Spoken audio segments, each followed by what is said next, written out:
All right, folks. Good morning, everyone. Good evening for the folks on the other side of the planet. Good morning to the folks who've been joining us from all over the world. My name is Riaz. I'll be moderating today's session. We also have Abhishek, our speaker. He's been polite and he's been on mute for so long. I'm back. Prashant, I'll hand it over to you for the introduction with the talk, and then I'll take over, and then we can get the talk started with Abhishek. Yeah. Hi, good morning, everyone. My name is Prashant. I'm part of the OWASP Bay Area chapter. So it's a pleasure that we all could join together. First of all, thank you very much, APSECO, a whole team of APSECO, Abhishek, Riaz, and Akash. APSECO has been supporting OWASP for a long time now. They have sponsored many of the OWASP events, including a small event which I do called Seasides. Riaz was a co-chapter lead with me in Bangalore. And I have always looked up to APSECO for a lot of information. I follow their blog regularly, and I have learned a lot of things from their blog. So do follow their blog. So let's get started. Over to Riaz and Abhishek. Um, Thank you. Thanks a lot, Prashant. That was that was the sweetest introduction ever. Right? So I've got Abhishek with me, who is our in-house expert for a lot of things, including Kubernetes, which he's managed to break as well as build stuff around that. Right. For the folks who are just joining us and folks who have not heard about AppSeco, we are a company that provides consulting and security services in the areas of application security, mobile application security, and cloud security, with a bunch of DevOps related things as well. Uh, as a company objective, we strive to provide a holistic and pragmatic guidance, which is very business friendly as well as developer focused. Right, our folks have been community leaders. A bunch of them have been chapter leaders in the past. I also lead the OWASP Bangalore chapter along with another of my co-leaders here. Most of us are still, active community speakers and stuff, and we speak frequently at many conferences and do training as well, right? Our website is at appseco.com, and we blog at blog.appseco.com. A lot of our research and active security issues and findings that that we can report and educate people, we try and put that up on the blog, right? So please do take a look and do get in touch with us if you do have any questions around this. Abhishek, are you ready? I'm going to hand over Yes. the charge to you, and you can begin your presentation. I'm going to stop sharing my screen. Yeah, I will share my screen. Can you check and confirm whether you were able to see my screen? Oh, you need to enable screen sharing for me. Yeah, I'll just do that. Give me a sec. Abhishek.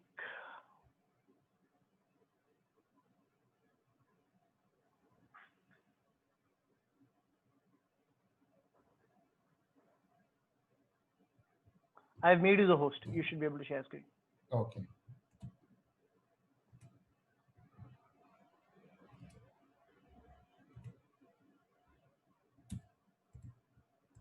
Are you able to see my screen? Yes. Oh, I hope you're able to see the presentation, right? Yeah, the presentation. Okay, awesome. So let's get started. Hey everyone, good morning, good afternoon, and good evening, depending on where you are.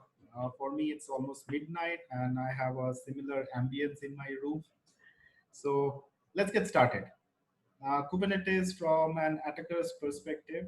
Thank you all for attending the webinar. I hope this webinar will add value to your Kubernetes security learning. I would also like to thank Prashant and the OWASP Bay Area Meetup Group for inviting me and providing me with such a great audience. I think more than 100 people have joined already, and more people are joining. So thanks a lot to the Bay Area Meetup Group. A little about myself, the customary speaker introduction part. Okay, so my name is Abhishek Datta. I head the security products team at AppSeco. We do a lot of application and cloud security assessments and research.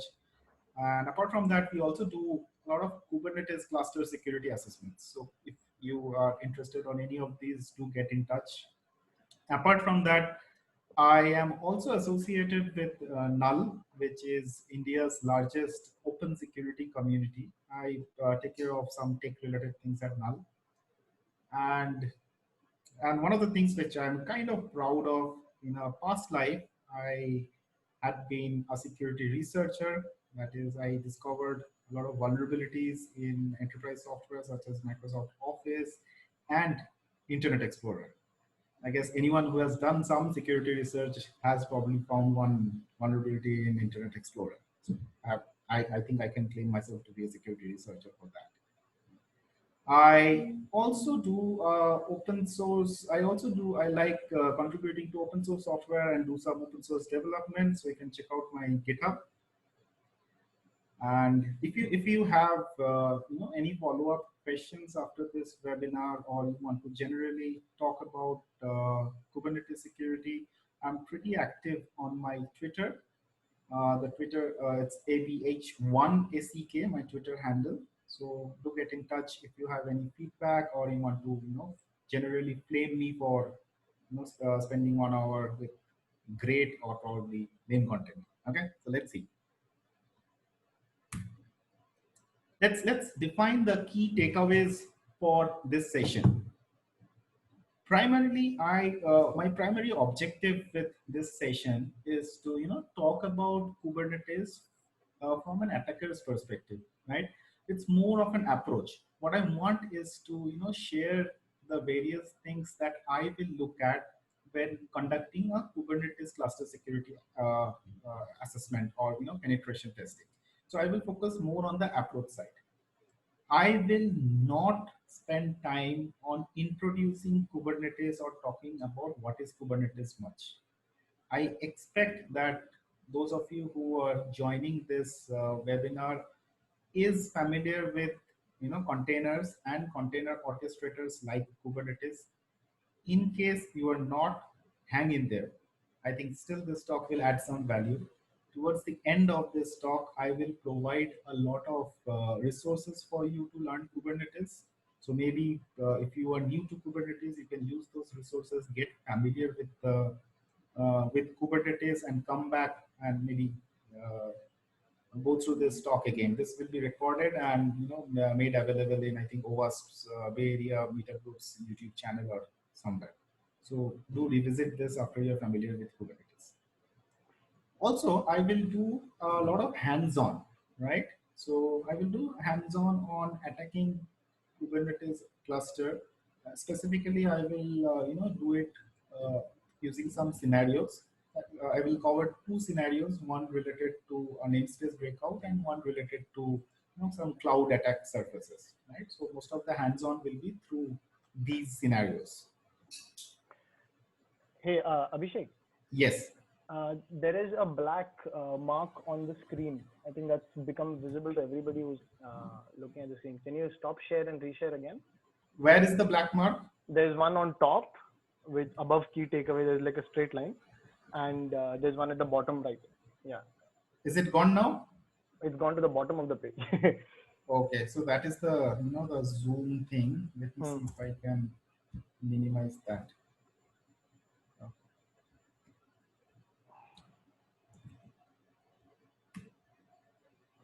You just bring it to the bottom. I think that should be okay. That should be okay. Just bring it to the bottom.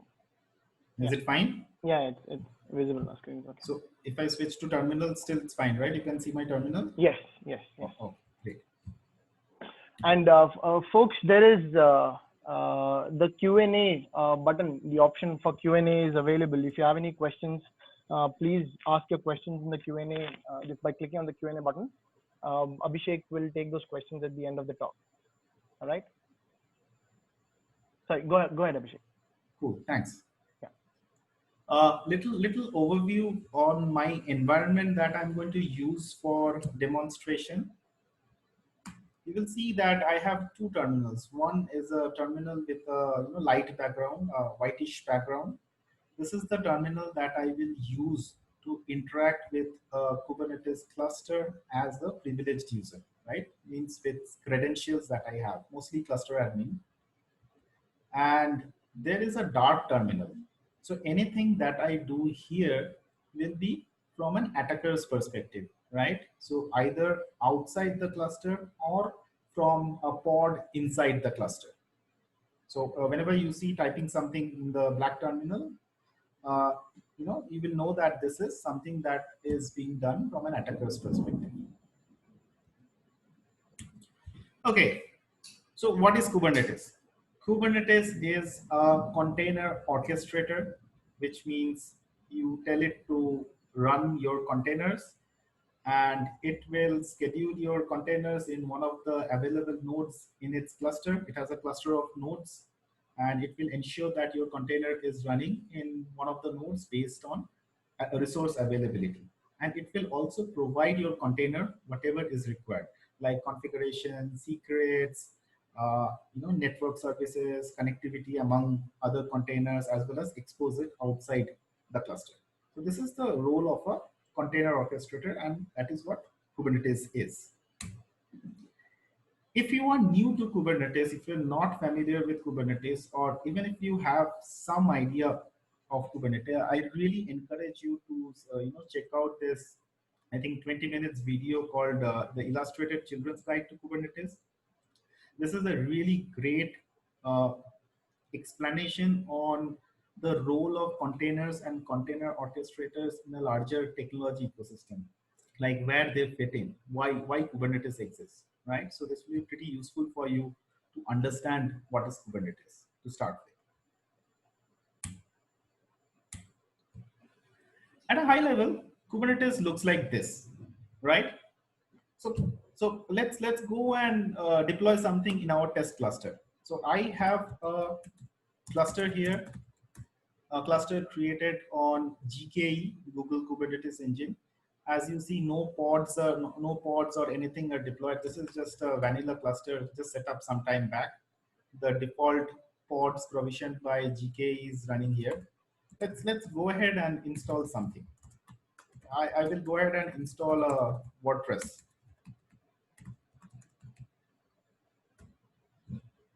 If you are unfamiliar with Helm, Helm is a very popular package management solution for Kubernetes. So in this case, what I am doing using Helm, I am installing WordPress, which consists of the WordPress container and the database container, right? Without Helm, I would have had to manually deploy or manually write the pod manifests, deploy the pods for WordPress and say probably MySQL, and set up the services and configure them manually. But Helm just makes it easier.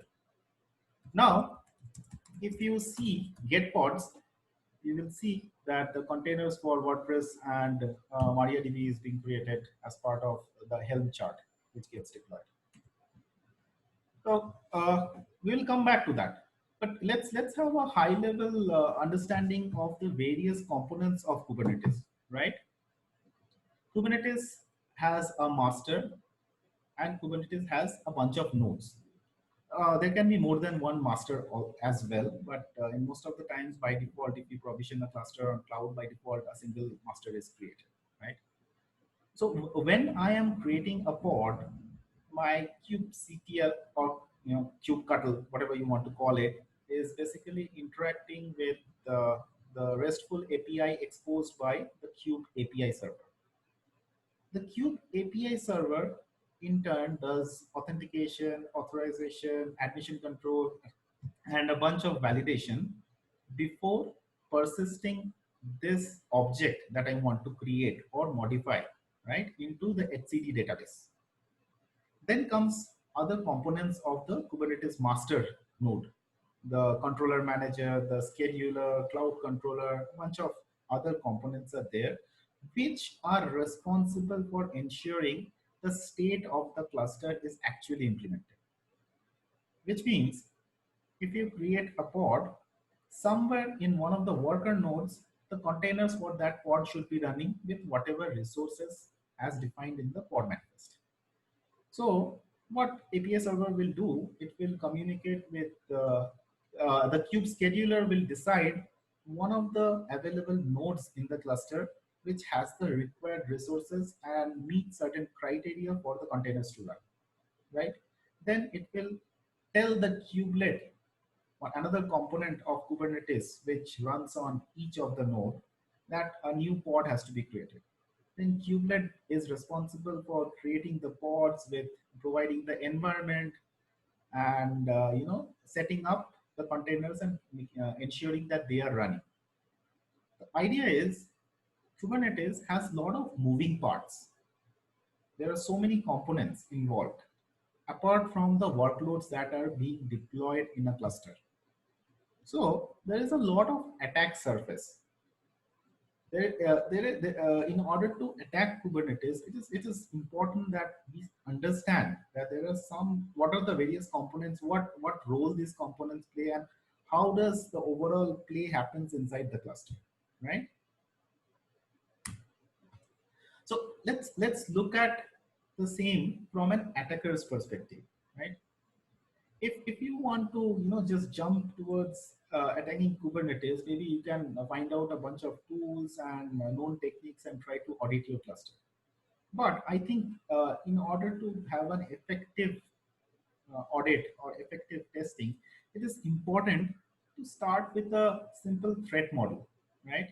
So if you want to understand Kubernetes from an attacker's perspective, it makes sense to look at a simple threat model. In our simple threat model, we will just ask 3 questions, or we will just look at the answer for 3 questions. Who are the attackers? What can they attack? And how can they attack, right? So the idea is that this will give us some visibility about Kubernetes so that we know what to do. For example, we test for certain vulnerability and it's not there. We try out some attack and it fails. So unless we have a threat model to refer to, we will not know how to respond to certain test cases.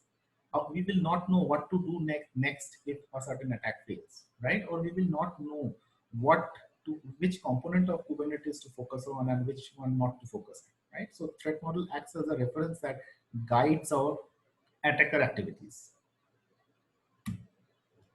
Who are the attackers? I think to put it simply, they're the external attackers, someone who is sitting outside the cluster, who has no idea about the cluster, but can interact with some components of the cluster over the internet.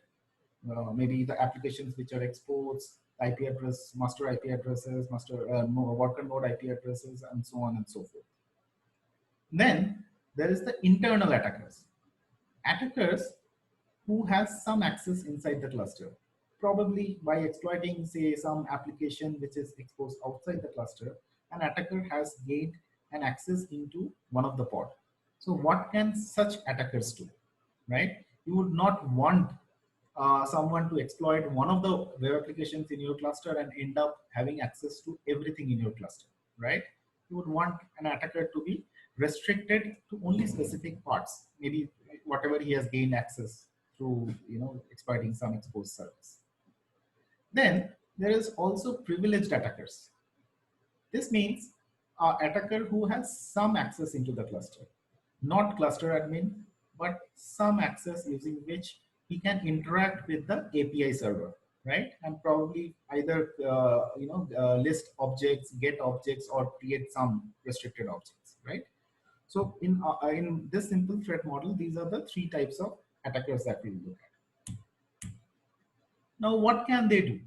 For an attacker to be able to attack, they need to have some targets, right? So in Kubernetes, all the states of the cluster is persisted in the etcd database. So that is the primary target of attackers, right? Apart from that, there are also secrets available in the cluster, like credentials for third-party applications, certificates, PKI information, and bunch of things, right? Then there is data. Then there are container images. Then there are network services which are exposed outside the cluster or exposed only inside the cluster, right? So all of these are potential attack surfaces or potential attack vectors for an attacker who is outside or inside the cluster. Now, how can they attack? So for an attacker to be able to attack something, they need to have an attack surface, right? So this is an important aspect that we will look at from a hands-on perspective. So from an attack surface point of view, we will look at what is exposed outside the cluster. We will also look at what is exposed inside the cluster.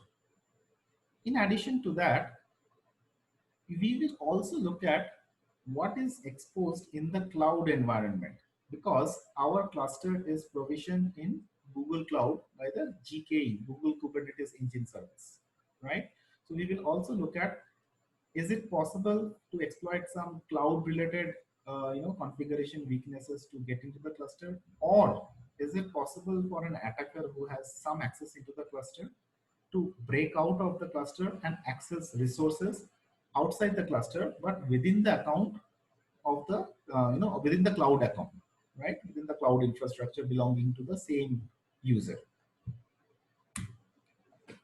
So coming back to the same Kubernetes architecture, if you just put the threat model, the simple threat model that we discussed on top of this architecture, you will see almost everything, every component has some attack surface or the other.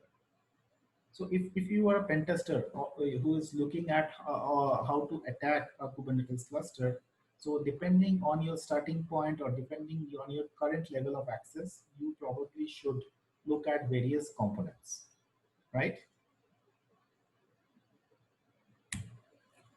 Okay, so let's start with the external exposure. Okay, so from a cluster point of view, externally there is the master nodes, master node which is exposed, then there are worker nodes which is exposed, and then there are applications on other services which is exposed outside the cluster, which forms the attack surface for the overall cluster, right? For example, let's quickly get our cluster info. In this case, I have a cluster which is provisioned on a particular IP address by GKE, but you are or you have to do a pen test on a Kubernetes infrastructure where you have been given IP addresses, right? So how would you discover master nodes or worker nodes or all these things, right? Oh, by the way, if I'm looking on top, it's basically I have a screen here where I have some notes so that I don't miss some hands-on activity that I have planned. And I'm also imagining some, I'm also seeing some imaginary audience so that I know that I'm talking to someone and it's not really a monologue. Monologues are incredibly hard. Okay. So suppose you have a network IP address range and you want to discover Kubernetes masters. So how will you do that? I mean, if I have to do that, I will probably scan common ports for HTTPS endpoints, right?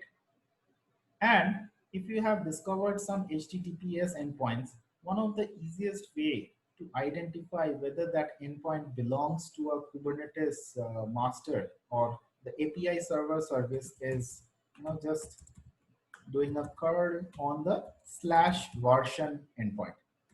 So the API server by default exposes this /version endpoint, which provides some information about the cluster.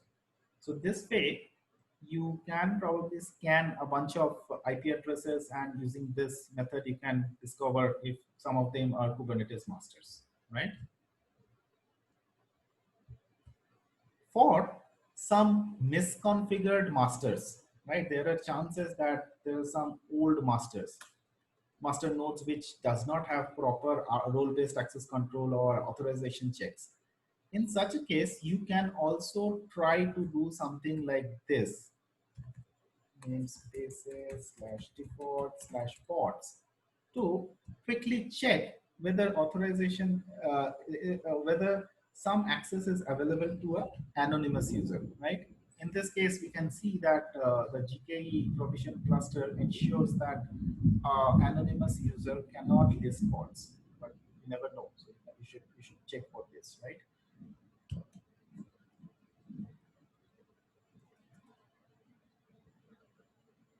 Just by sending a a request to / also, you get some feedback which can allow you to fingerprint a master node. apart from that, I think it's very important that we treat all these nodes, be it master node or worker nodes, as any other Linux-based servers as well.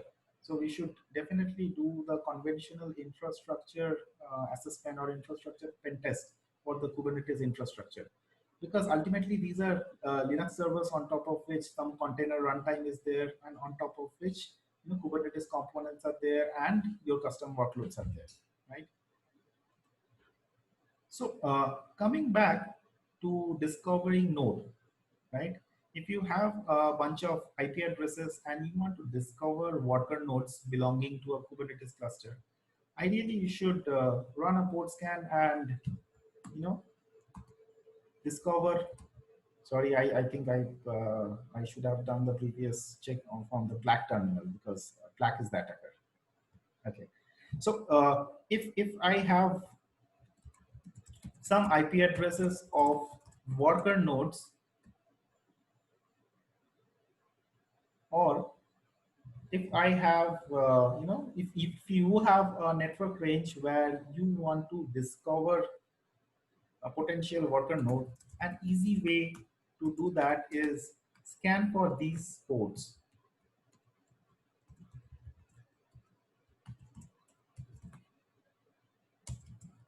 In this case, I really don't want to scan a large range. I'm scanning specifically a worker node IP address.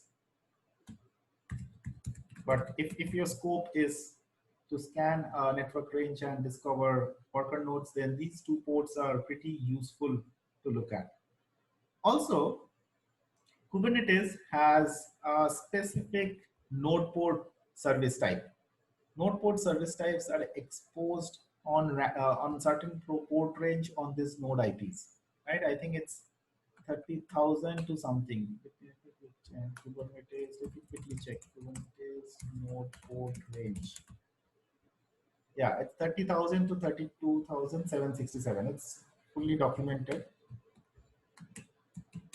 So if you scan this IP address range for worker nodes, you might discover misconfigured node port services from the cluster, right? So this can be another way of discovering potential worker nodes. Okay. Moving ahead, let's now look at the internal attack surfaces. Okay. From an internal attack surface point of view, everything which is applicable for an external attacker is also available from an internal attacker's perspective, but many more. So let's start by deploying a pod with some useful tools.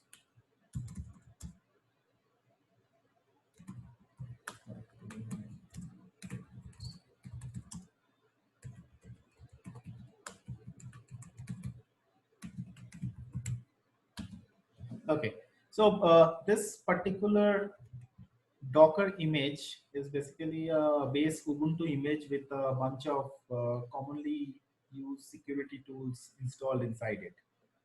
If you manage to compromise an application and gain access to a pod, you will see that most of the applications are built with a base image which are very minimal and hardly have any useful tools. So as attackers, it really, as Kubernetes attackers, it really makes sense to maintain some statically compiled binaries in your arsenal, which you can quickly copy or transfer to one of the containers that you have gained access, so that you can look into the cluster from inside a pod, right?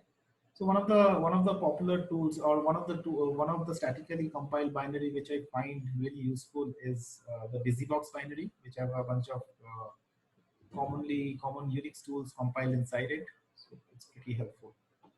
Okay, so I just deployed a pod in the default namespace. So the purpose of this pod is to allow me to look into Kubernetes from a attacker in a pod's perspective, an attacker who has some access in a pod, right? So let's look into it. if I have access into a pod, the first thing that I would probably do is, just list the environment variables.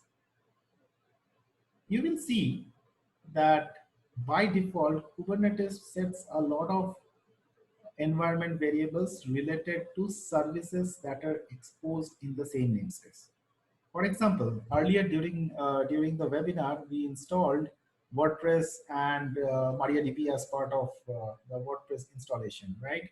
So in PrintEnv, you will see the IP address where MariaDB is exposed. This is normal. By default, Kubernetes will expose all services in the all service endpoints in the current namespace as environment variables, right? So you can, from environment, you can quickly, without any scanning, quickly have an idea on what all services are available in the same namespace. You can also look at the privileges available in the default service account token. Every pod by default has a service account associated with it. And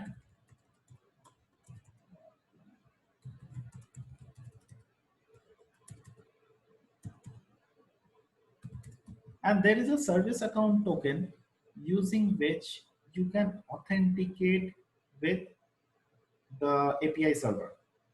So if I have some access in a pod, what I will do is I will quickly pull the kubectl binary from the internet, and I will check for what all privileges do I have. So I can use commands like kubectl auth can I create pod? No. Or can I list secret? No. So you will see that the default service account is pretty minimal, right?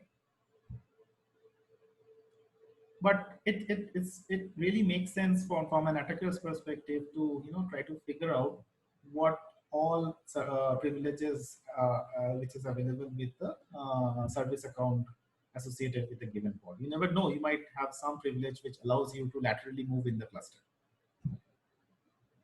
You can also do something like just try to ping this name called Kubernetes, right? When you set up a provision, a cluster, there is a default service created called Kubernetes, which resolves to the API server. So this is basically the internal or the cluster IP address of the API server service, which we were accessing externally before. You can verify this as right.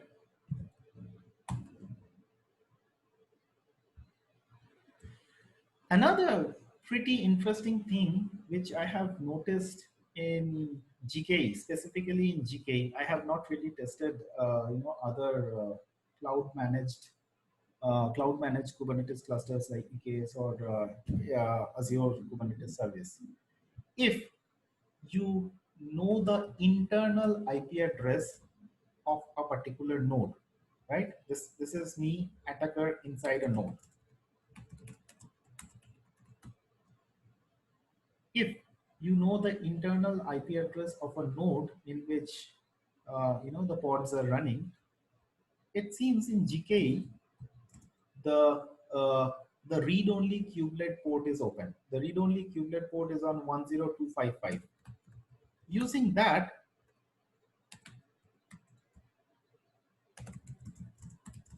you can actually list all the pods running in a node.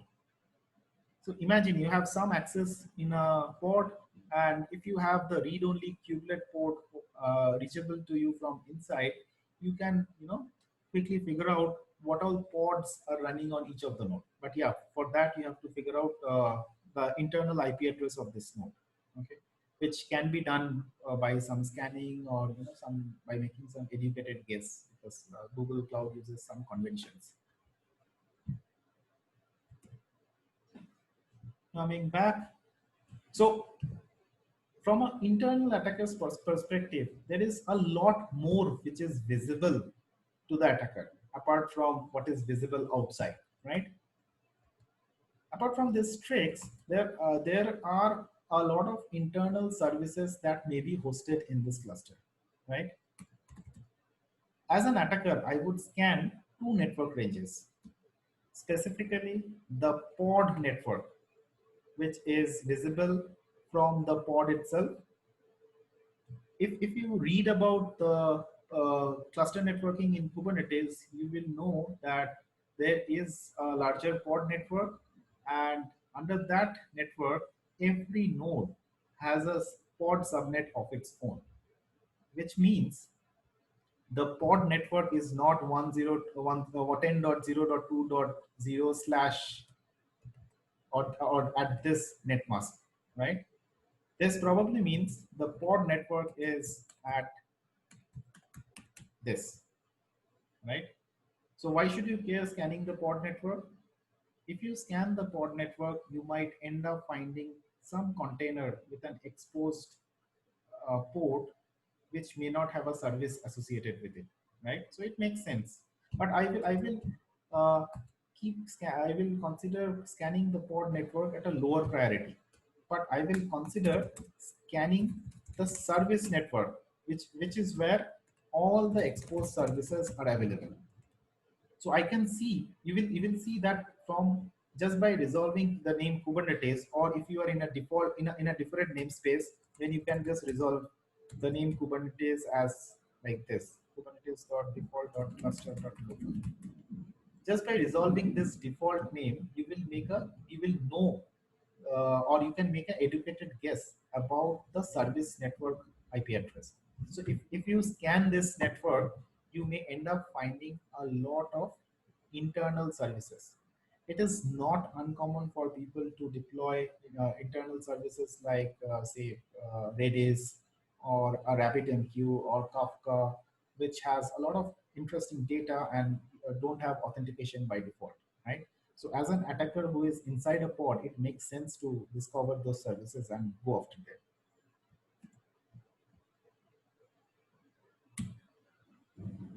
There is also cloud exposure, because now if you are an attacker inside a pod, you are basically in a compute instance in the cloud environment. In this specific case, if I have access in a pod, I basically can access the network which is accessible to a Google Cloud compute instance, right?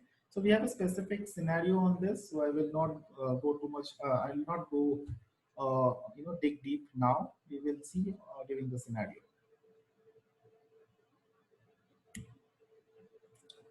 Okay, so I think we had a decent beginning with how to discover or how to enumerate some of the attack surface which is available in Kubernetes.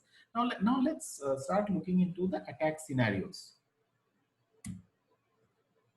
For this webinar, we will do two hands-on attack scenarios. We will see how we can use the insecure host path volume mount feature of Kubernetes to break out from a namespace restriction. Okay. Then we will also see how we can use the compute metadata service available on Google Cloud in order to break out of the cluster and access some cloud resources, right? So these two we will do it mostly hands-on. I will explain, and after this we can have a Q&A and take up subsequent questions. So let's start with the first scenario.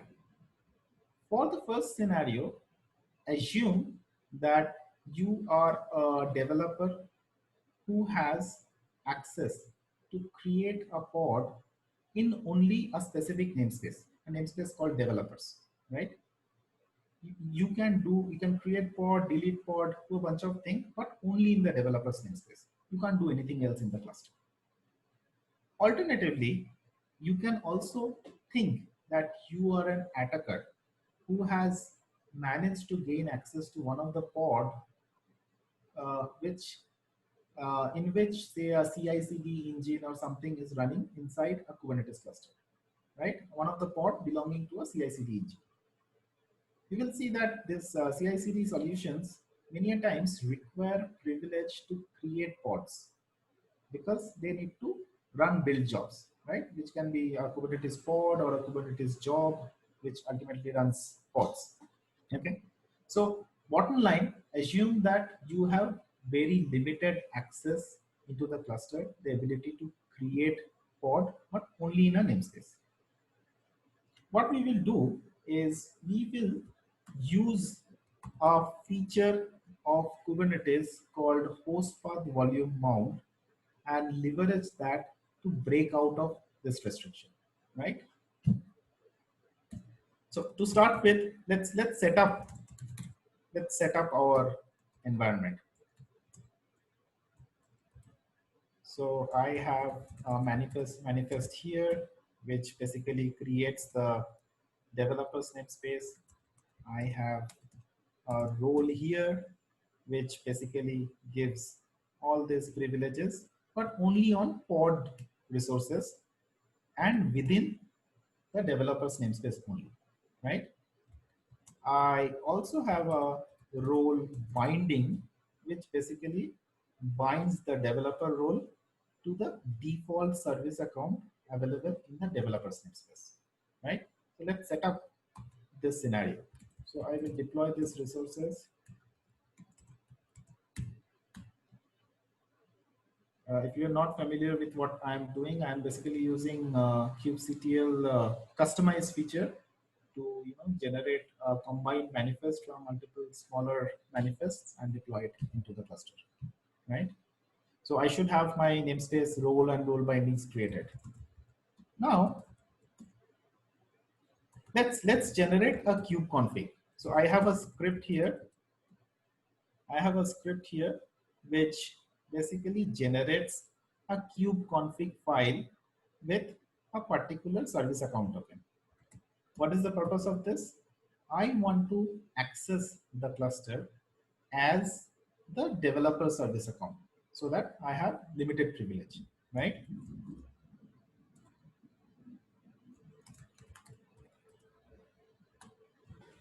Let me create the kubeconfig file from the service account. Now let's switch back to our attacker terminal.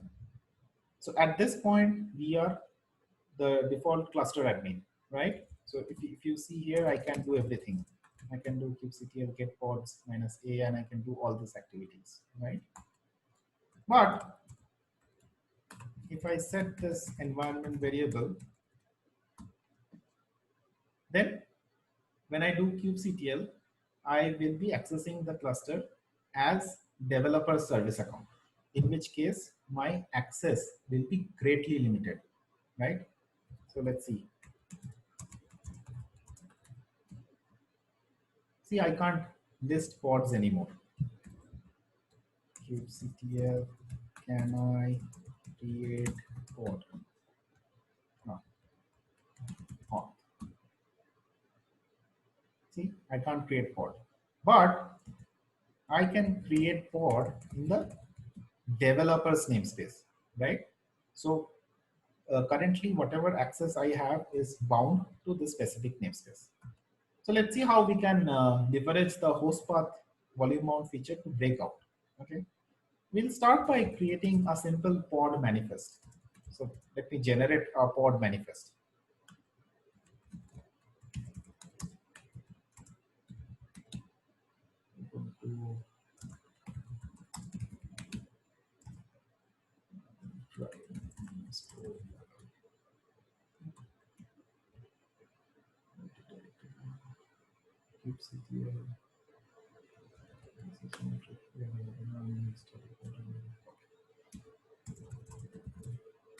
Let's store it into a file called ubuntu.yml. Okay, so we have a default pod manifest. Let's open this in Visual Studio Code so that we can use the auto completion feature. Okay, so I have this pod here. Let me set the command. Otherwise, what will happen is that the container will just exit, and I will not be able to exit into the pod.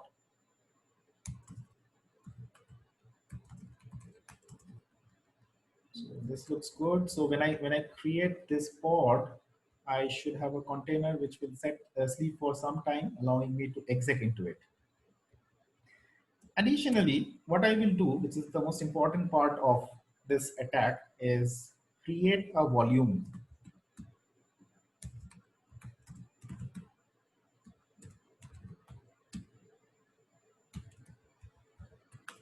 So what I'm doing here is that I'm defining a volume called host, which uses a type of volume supported by Kubernetes, which basically mounts the slash, the root file system of the underlying node, which will host this container, right?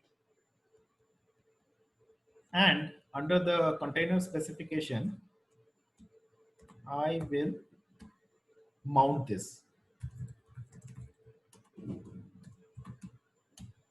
So let's mount this under slash host. So when I deploy this pod, what will happen is that in my container, there will be a mount called slash host, which will basically map to the root file system of the underlying node, right? Underlying node, which is running the container. Apart from that, I will also use some other features of Kubernetes. Or host, I will set host IPC to true, host network to true, host, okay, host IPC, host network.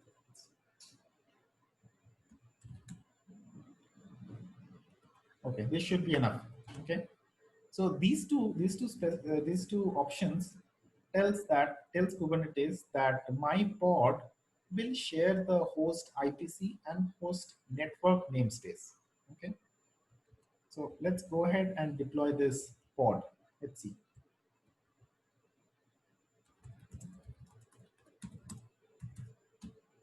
Okay, kubectl apply -f ubuntu dot. Yup, it fails. It fails because we don't have access to create pod in the default namespace. But we can create this pod in the developer's namespace, right? So if you see, if you list the pods in the developer's namespace, you will see that our pod is running, okay? So let's exec into it.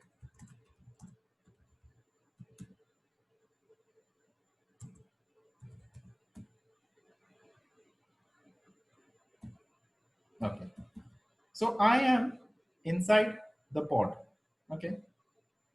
If you remember that we mounted a host path inside slash host. So if I go inside slash host, I can have access to the host file system, right? At this point, in order to break out of this particular container, what I can do is I can just chroot to slash host and just do a docker ps. And you will see I can access all other containers in the same host. So how is this happening? The reason is using a combination of sharing the host IPC and network namespace and able to access the host's file system from inside my container, I can access the Docker daemon which is available in the node, because Docker is used as the container runtime, right? Even Kubernetes is using Docker to actually run the containers in my setup. So once I am in the host, I am not bound by Kubernetes restrictions anymore. I can use Docker to directly access any other containers. For example, say, let's look at the kube proxy container, which is running in the kube system namespace. I can just exec into this container, right? So at this point, I am inside, I think PS is not there, yeah. So I am inside a container of a pod which is running in the kube system namespace. So I have effectively broken out of the namespace restriction which the service account had put on my user, right? In this, if you just do a print env, now apart from what we saw previously, now we can see the services which are exposed in the kube system namespace, right? Because the kube proxy is running in kube system namespace. Another interesting thing you can do if you have the host level access, there is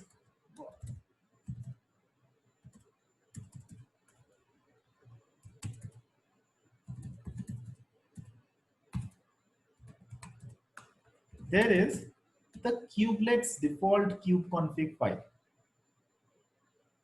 This is the configuration using which the kubelet, which is running on the node, is able to communicate with the API server of the Kubernetes master, right?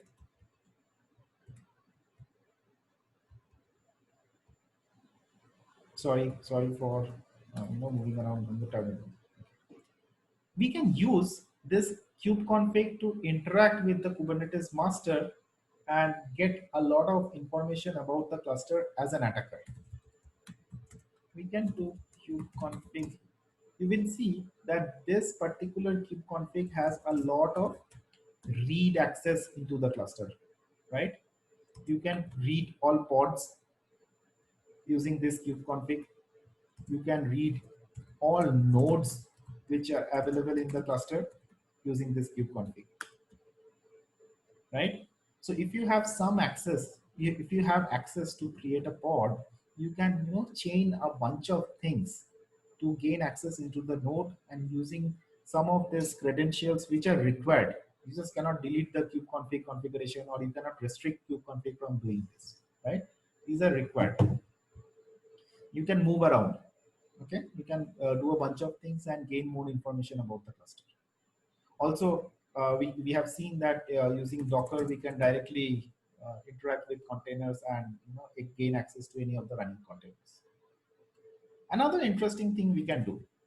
So far, what we have done is gain access only to the node where my pod is scheduled, right? There can be multiple nodes in this Kubernetes cluster. That is actually quite easy. There is another feature of Kubernetes pod specification called node name. If I want to gain access to some other node, all I need to do is figure out the name of the node and add that in my pod manifest. If I do that and deploy this pod, then my pod will get scheduled in this namespace. No, sorry, not this namespace. My pod will get scheduled on this node. And then again, by accessing the host path, I can gain access to all the containers in that particular node. So effectively, you can use this to gain access to all the resources running on all the containers, all the resources running on all the nodes, right? Fundamentally, the issue happens because of a feature of Kubernetes called host path volume mount. This is known to be insecure. This is documented in Kubernetes official documentation also. This has been presented by various security researchers in multiple conferences, right? So this is one of the scenarios. Many other things are also possible leveraging this host path volume mount. Okay, so I hope if you have some questions, note down your questions. We can discuss this during the Q&A. Moving on, we will do another small scenario. So far, whatever access we have gained access inside the cluster, right? But there can be other cloud related resources also. Let me get back my attacker in a pod access pods. Is my tool spot still? Oh, that's it. To go back to cluster admin.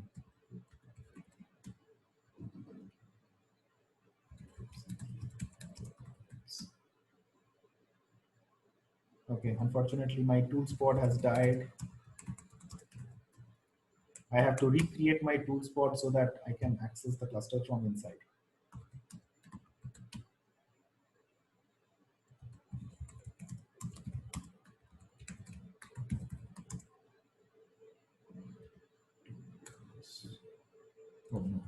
this here.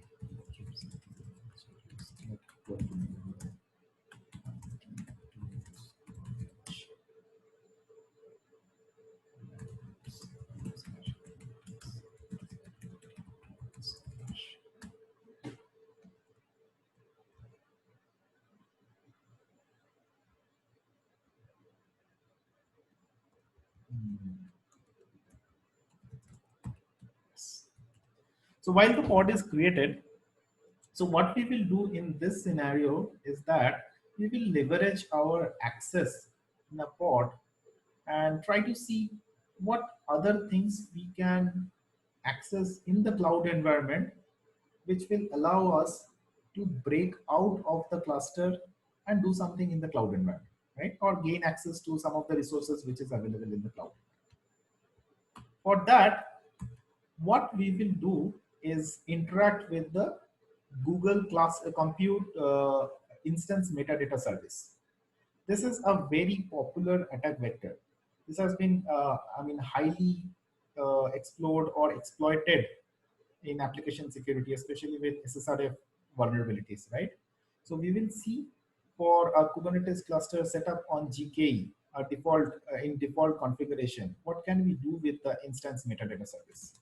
So let's try to access the instance metadata.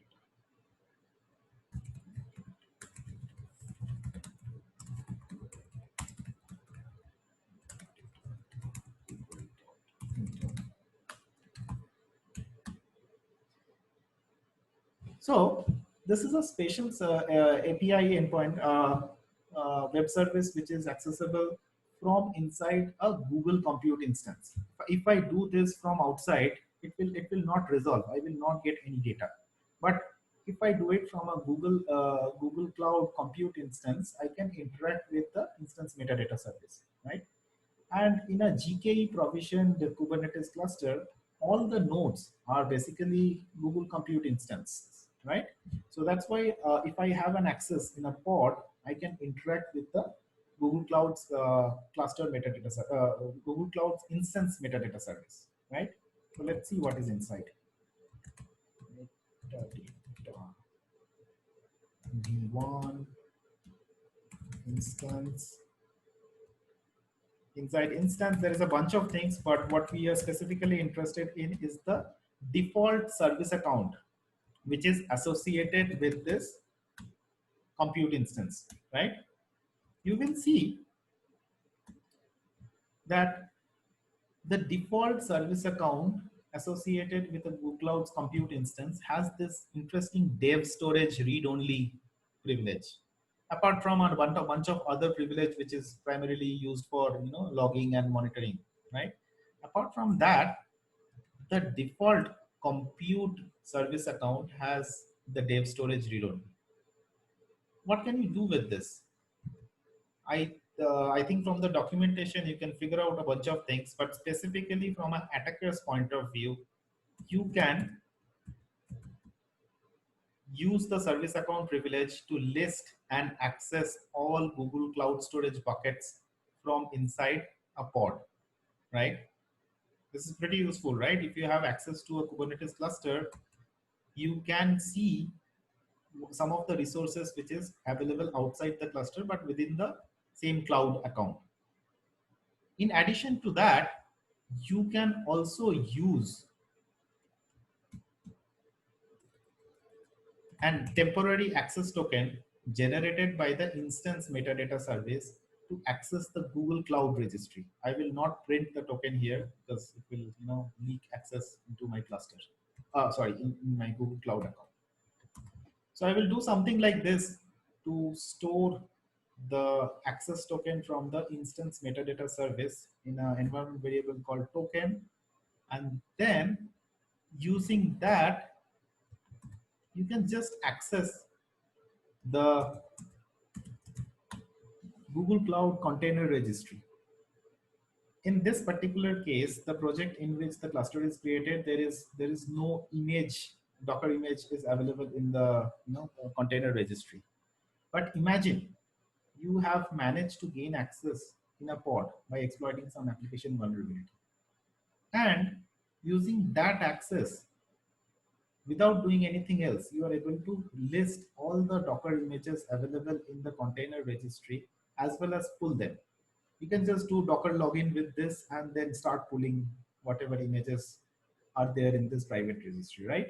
So that will be like a tremendous expansion of attack surface, because private images may have hard-coded secrets. It can give better visibility on what is running in the cluster, a bunch of things, right? So definitely, if you have gained some access into a cluster, do look for what can you do with the default service account associated with the compute instance. Okay, so we are done with two of our scenarios. This is exactly what we did. And specifically, if you follow the CIS benchmark for GKE, specifically says that it is a good idea to not associate your node pool with the default service account. Maybe if you want to secure this, either you disable the instance metadata service for your node pool, GKE node pools, or associate it with a service account with no privilege. One last thing before finishing, I think we are almost out of time. I think we have already crossed the Q&A time, but I think it's worth it. So one last thing that I want to touch upon before I end the webinar is the Kubernetes attack matrix. So Microsoft released this a couple of months back, trying to map. Okay, there was a power failure here. Sorry. So Microsoft released this a couple of months back in order to map the commonly known attacker techniques and procedures against the Mitre attack framework, right? So this is a pretty useful reference for anyone willing to do a Kubernetes penetration test. I think this is at a pretty early stage. This has a lot of potential on expansion. A lot of new attacks are there which can be put into this map, as well as each of these entries can be drilled down with more detail. Cool. I think we are almost towards the end of it. So as I said, those of you who are not familiar with Kubernetes, if you want to learn, start with the Illustrated Children's Guide for Kubernetes. It will give you a very good idea. Also, I have given some link on getting started with Docker and Kubernetes with Katacoda. Look into that. But those of you who are already into Kubernetes, I just want to bring your attention to our recently released open source training on attacking and auditing Docker containers and Kubernetes clusters. Maybe you want to try this out. This is a training that we used to give on various security conferences, and now we have recently open source so that everyone can learn sitting at home. There is also the CIS benchmark for Kubernetes GKE, which can be very useful resources as as reference resources for doing a Kubernetes security assessment. So do check them out. Okay, finally, thank you so much. We are done with the webinar. If you have any comments or feedback, feel free to drop me a mail. If you want to interact further beyond this webinar, ping me on Twitter. I'm pretty active on Twitter. My DMs are also open. If you have any queries, you can get back to me. Thank you so much. I think we can start the Q&A.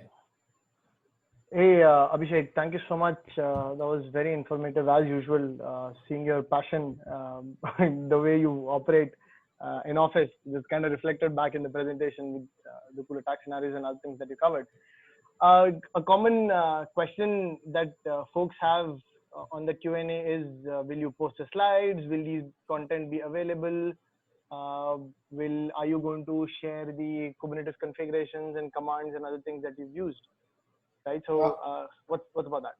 Yeah, so I will go ahead and share my slide right after this webinar. I will tweet it as well as I will share it with the OWASP Bay Area Meetup Group organizers. I think they will also share it with you. Yeah, you can check it from my Twitter account. Plus, I think this webinar is recorded, so it will be published on YouTube or somewhere within a couple of days. So whatever I have done, it should be available to you. And if you still need something which is not available, do ping me, drop me a mail, or ping me on Twitter. I will definitely share it with you. Happy to help. Cool. Abhishek, you have got the Q&A panel open on your side. If you want to take some questions from there. Okay, one second. A question that I see that I think is going to be useful to answer is regarding the host path mount escape thing. Would the PSP, the pod security policies, would that have prevented Yes. the host mount, right? So, Yes, exactly. So pod security policy is the way to mitigate that particular attack surface. cool, cool. So you can use a pod security policy to deny anyone to deploy a pod with a host path volume mount. And if you prevent the host path volume mount, you are effectively mitigating that particular attack surface that I discussed. All right. Another question that was there is from Kevin. I understand the idea of pivoting from a container to elevate your privileges, but what methods can be used to get terminal access into a container in the first place? So Yeah. essentially, I think the question is about how you can get shell access to. Yes, yes.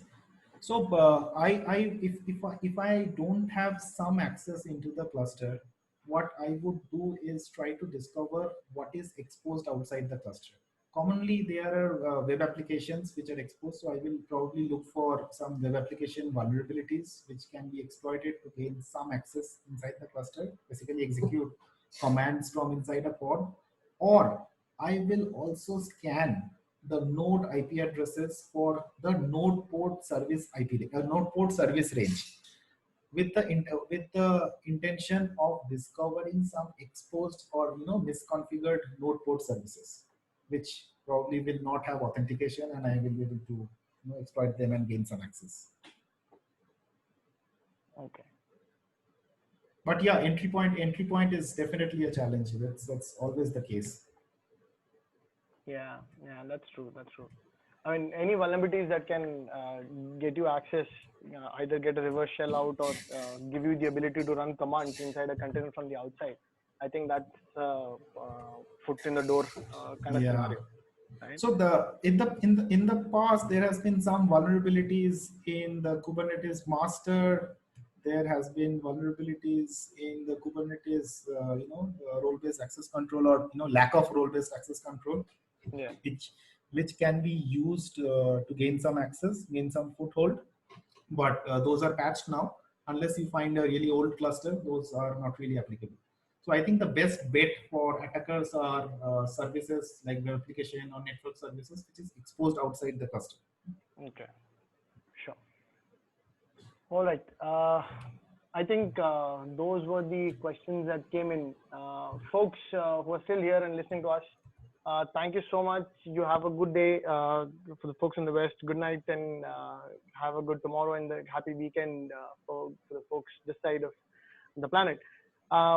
As usual, you can tweet to us at AppSecOde UK. Our website is listed up. Our blog as well. That's Abhishek's email address and my email address as well. Abhishek, if you have anything else as a closing message for everybody, we can do that and wind up the session. Yeah, so just wanted to add, like, if you are interested in Kubernetes security research, I think there is massive potential. Kubernetes is developed at a tremendous pace. There is like new version coming up just like that with new features. So there is a lot of scope of looking at Kubernetes from an attacker's perspective. So I am also doing that. If you are interested in collaborating, do get in touch. Super. Folks, I cannot recommend enough the training that we've released, the attacking and auditing Kubernetes and Docker training, whose link is there in the presentation that Abhishek will share.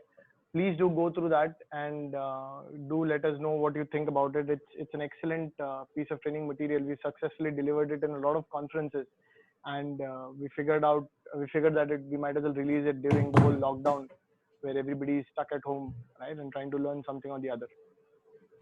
All right. Thank you so much, Abhishek. Thank you so much, Prashant, if you're still online. Right. Let's catch up in office tomorrow. Thank you so much, folks. So, okay, there is some Q&As coming. So just keep this open. I will try to answer to some of these Q&As. Okay. Okay.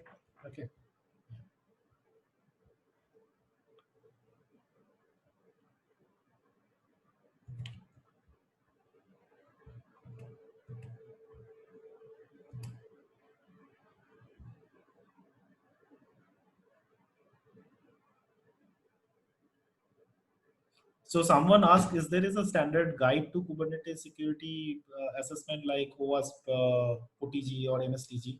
I don't think there is one, but one of my friend is taking it up with OWASP to start a new project on creating a Kubernetes security assessment guide.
Abhishek, I'm going to close the recording so that I can Sure, make sure, ask sure, questions sure. at this, right? So, Sure, sounds good. I think I'm mostly done with